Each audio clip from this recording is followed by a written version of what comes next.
Hello everyone, Cindy with J Spence Creations, and I wanted to do a quick walkthrough of my graduation invitation template. Thanks for joining me today, and we'll go ahead and get started. Slide 1 has a few pieces of information that you'll definitely need to make sure that you update. First one being the name. Second is a frame where you can drop in a photo. So if you see this is where you can just drop a photo in and it will adjust and place the photo there. And you've also got your graduation date. So in this case, let's say you want to change your name. I will go ahead and double click, type in the new name, and you want to make sure you click out of it. You don't want to hit enter or that would just add another line. So make sure you do that. In this particular case, you will want to upload the photo that you want. Now that would upload in the upload section. However, I am going to use one just from Elements just to show you how that works. It's the same principle. You would just drop this over here. And you can double click on the photo and move it around if you have a photo that doesn't align quite how you want it. There are some photos that you can't adjust as much as you like, but that is how you do that. Click out of it again and it drops it in, and then you would change the date here for the date that you have for your graduation. So the next slide, you are going to have all of this information as placeholders. Again, make sure that you are adjusting anything that you have to the correct date. Make sure the information and time is correct here and here. And then go ahead and place your class of 2026 or whatever it may be. You can go ahead and drop that in here. And if you don't want any of this information, you can always delete it. So again, fully customizable.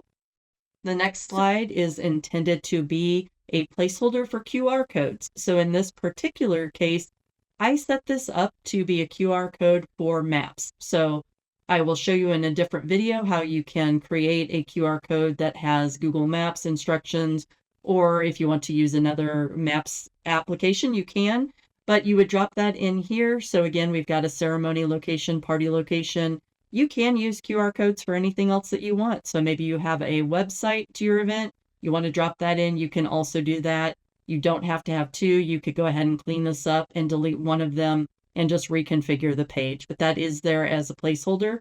These QR codes actually go to Canva. So they are live QR codes and they take you to the Canva program. In this particular case, you've got a spot for dress code, gifts, photo sharing. Make sure you update any of the information here. Let's say that you need more space. You can go ahead and duplicate the page.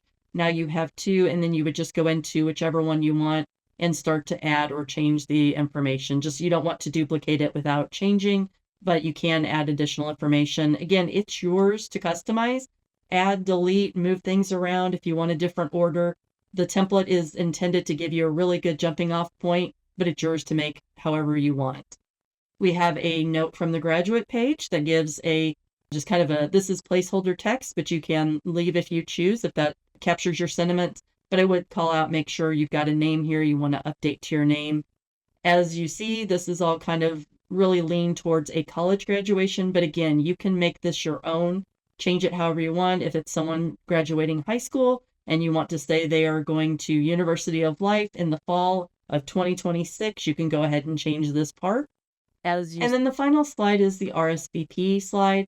Again, this is intended to kind of capture the main items, but you can make any of these, add to it. If you have additional information you want to provide, more photos, you can add more of the slides in here, but just make sure you change if you would like. This is placeholder quote that I think goes really well with the graduation, but you can change that.